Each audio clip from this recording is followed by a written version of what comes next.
Okay, so I told myself I need to start writing down these recipes when it comes to this air fryer oven that I got, because it's a Farberware. I got this one at Walmart. It comes with one drip pan or crumb tray. I don't know. Maybe it's a shelf. And then it came with two of these with holes.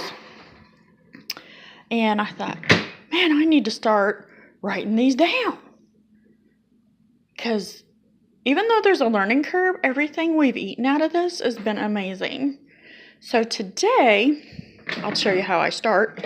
I take this, and the first thing I do is buy the pop-up Reynolds brand aluminum foil and the little pop-up sheets.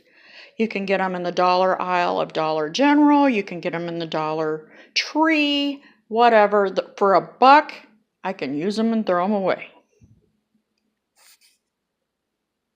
Okay, so I just loosely wrap it, and I do wrap it under and the back because of the air fryer oven. There's a lot of circulation of air, and if it is not folded over at the front and the back, because the sides just fit, it will fly up in the air. So don't do what I did to start with. And so I bought these little pans at also at Dollar Tree, and they come with these lids, just like a cardboard lid, and they come 3 for $1. So 3 for $1, I can throw those puppies away. So I've sprayed this with some Pam cooking spray, and I've created an omelet.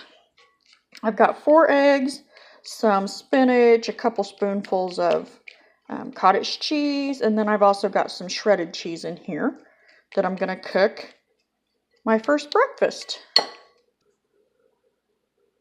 Okay, now you do not have to put the same ingredients in your omelet as I did. I only did 4 eggs because I'm the only one home this morning while I'm filming this. And I just love cottage cheese in my eggs rather than milk or cream or half cream, half milk, called half and half, whatever. I prefer cottage cheese, and I love cheese and I love spinach, so this is what I come up with for me.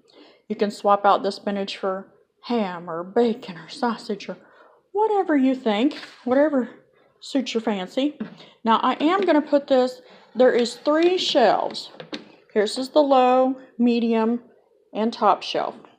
One thing I've learned, the top shelf is more of a browning shelf. Like the heat comes from the top and it browns things on top better.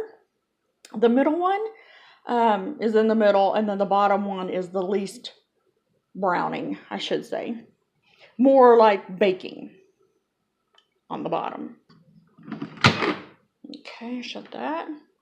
We're gonna choose, let's see, there's bread, pizza, French fries, meat, I guess that's probably beef, fish, a reheat button, which that ended up being a little bit long for me, like it recooked my food and made it kind of overdone. So next time I use that, I'm going to use that a little bit less on time.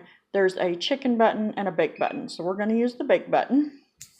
Okay, it goes to 320. Now, even though it says 320, it's not really like 320 in a regular oven. Like the regular oven, you'd use 350 for bake more times than not. On this, 320 is more than enough. So it's really, the superheated air is like the thing. Okay, now it does say 35 minutes, and we're not going to go that long. So I'm going to turn, this one over here does the timer, the time goes up and down over here. I'm going to start with 10, and then we're going to adjust it accordingly. We're going to learn this together. Now this one over here does up on your baking temperature, down on your baking temperature. This little guy is the light in the oven. Yeah. This is the rotate button for your basket whenever your basket's in there.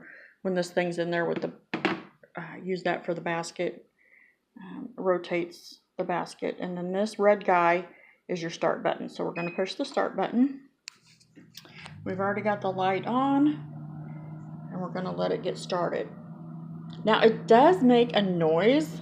It's like a fan whirling sound. But we're going to let that go 10 minutes, and then we're going to check it out and see how done we are with 4 eggs. Check it out here. It gets this wonderful crust on the top, and even though visually to the eyes, the crust visually to the eyes isn't amazing, to the taste buds, oh my goodness, that's like the best part. Yeah, it's still not done inside. Okay, it's still low running. Alright, well, let's go a couple more minutes. One thing I've noticed, the more I cook with this, if I do like that was 10 minutes, then it doesn't take very long to get from like the halfway point to done. Is like faster. There we go. Oop. There we go. We're gonna put it, oh, I don't know. We're gonna push the bake button right there. And then we're gonna turn it on probably 2 minutes. Let's go down to 2 minutes. Because at some point, I'm gonna go with 2 minutes. Then I'm gonna push the red one as for start.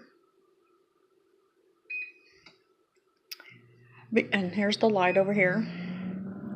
Because at some point, I want to add cheese to the top of it. And maybe brown the cheese just a little bit on top. And then it'll be like amazing crust on top.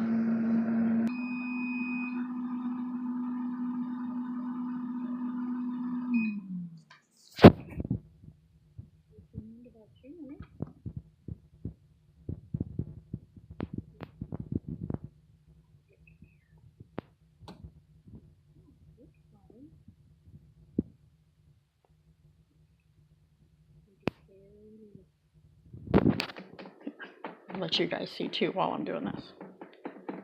There we go. Yeah, it's just barely liquid in the middle. Okay, so 2 minutes, almost did it.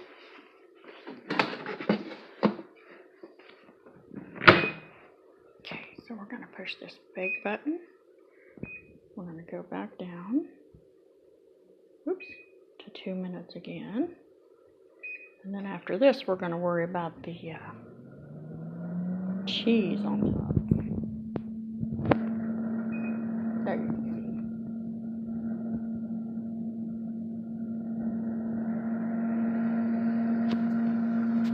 I keep my cheese frozen. As you can tell, it's noisy. So I don't really have to worry about the expiration date.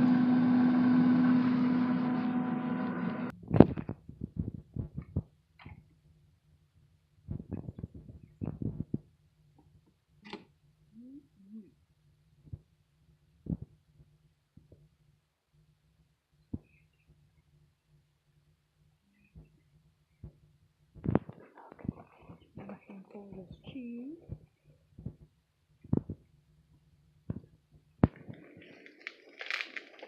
Sprinkle that around.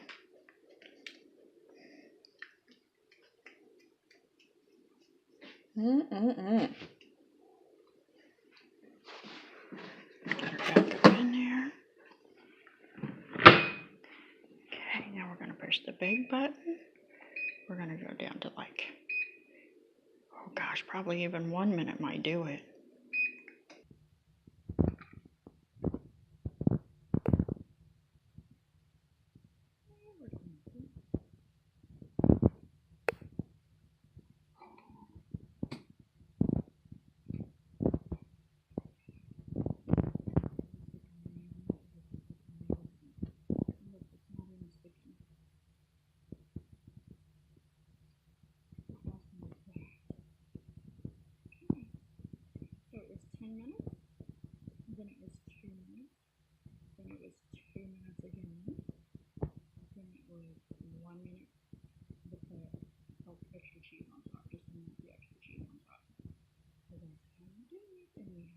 4 eggs in it. There's a 4 egg one.